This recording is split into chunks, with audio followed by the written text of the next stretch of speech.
Billy here. I'm doing my first viewer request video. I was actually asked by It's Reload a few months ago to do this video and I never got around to it. I think everybody's been gearing up for summer. Everybody's getting a travel fever, and I've been getting hit a lot with comments and private messages and and asking me what is essential to take on a long motorcycle trip. What do you have to have, and what can you just live without? So I thought I'd do a video to show people. Wooden Chairs has asked me, DJ Sips for 4 Breaks, so I thought I would do a video sort of as a viewer request, but kind of as a friend request as well. So anyway, I've broken it up into 3 distinctive categories: Priority 1, Priority 2, and Priority 3. Priority 1 is stuff that you need to take, you have to take, because either without it you won't get very far down the road, or if you run into trouble, your ride will fail. Priority 2 is stuff that you need for the ride, but you can buy it while traveling, so it's not that important. And Priority 3 is just stuff that's kind of cool. It makes life a little bit easier. So anyway, we're going to go through the stuff, and any kind of questions or comments or whatever, drop down there, and I will answer them as soon as I can. And if I leave anything out, or you have any other suggestions to add to this, let me know. I've been meaning to make a checklist on a PDF file and have it downloadable on my website, but I am such a lazy sack right now, and so I'm sorry about that. So let's get started.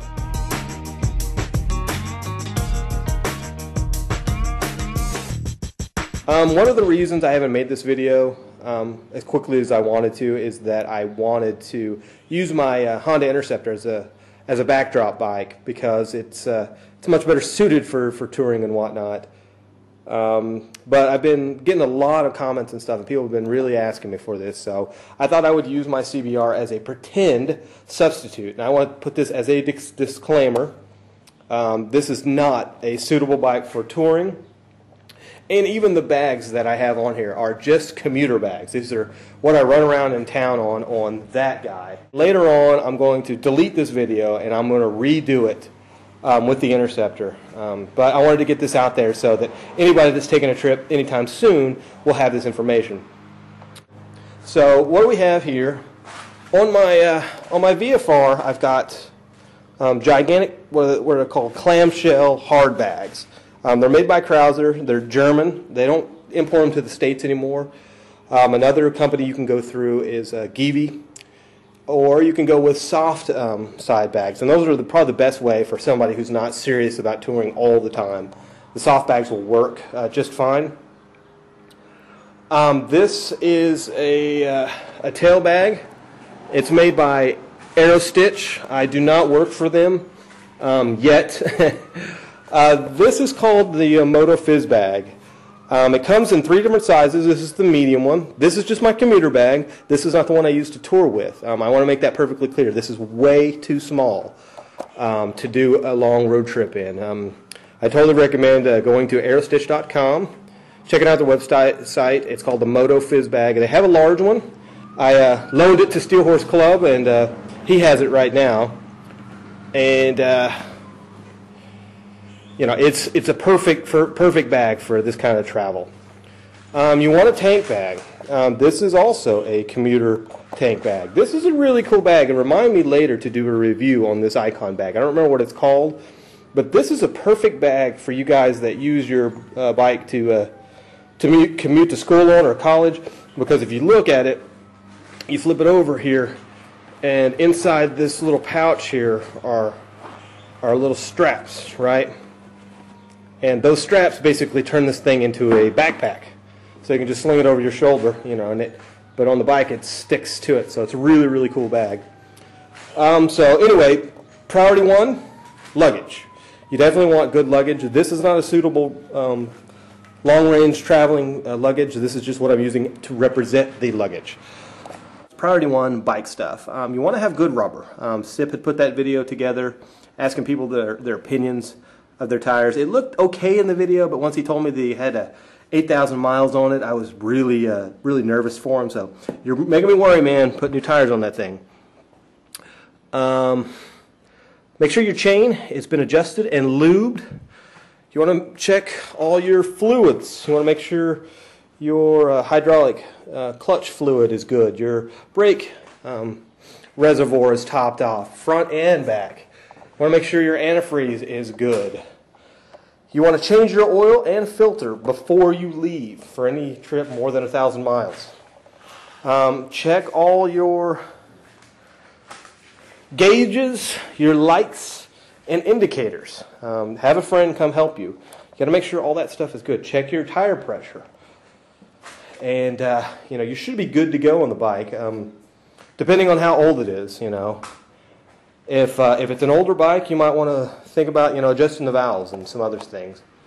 But make sure you give it a really good once-over. You don't want the bike to let you down once you're out there on the road.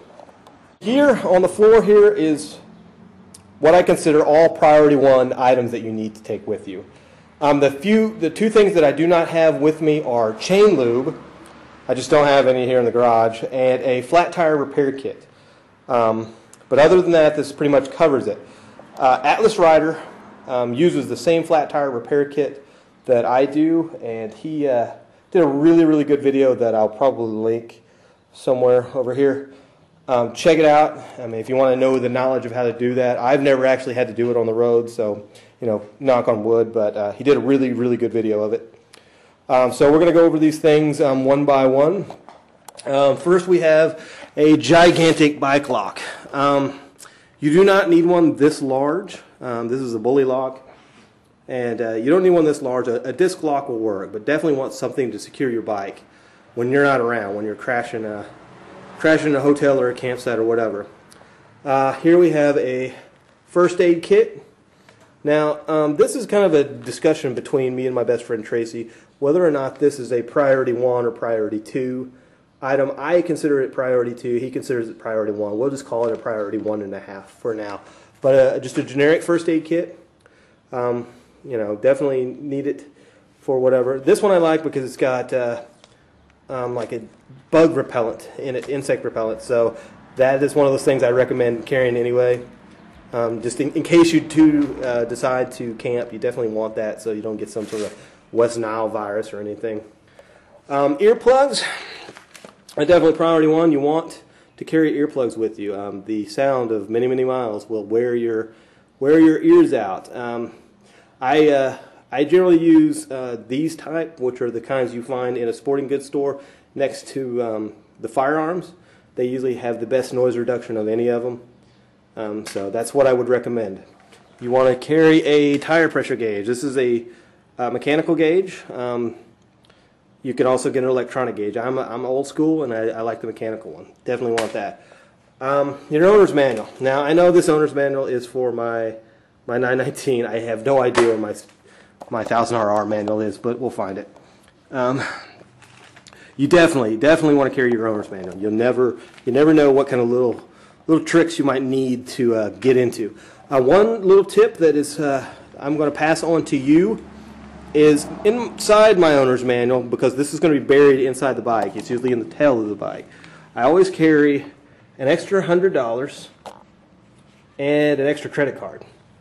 And what happens here is if you're in a situation that you get your wallet stolen or you lose it, then you have basically a lifeline inside your bike to bail you out and get you home. So if you've got an extra credit card and some extra cash, put it in there as a security blanket. We're going to go into toolkits. This is the factory Honda toolkit. It has pretty much everything you need. I can't sneeze at it. I usually go with a little Craftsman, little home toolkit as well, just in case. It may make life a little bit easier. Bus fuses. These are called blade type fuses. These are ATM fuses. They're the mini type. You definitely want to carry these with you. You can be in a situation where you blow a fuse and this little guy could save you or leave you stranded on the side of the road. You will have some extras in your bike built into your fuse box, but if you bought a bike used, the previous owner may have gotten 2 of those, and so you definitely need these. You also want to check your main fuse on your bike. It's not going to be one of these type fuses. It'll be a bigger one. And you definitely want to get an extra one of that. I don't know, each bike is different, so I don't want to say what it's going to be, but I know that most Japanese bikes use the small mini blade type.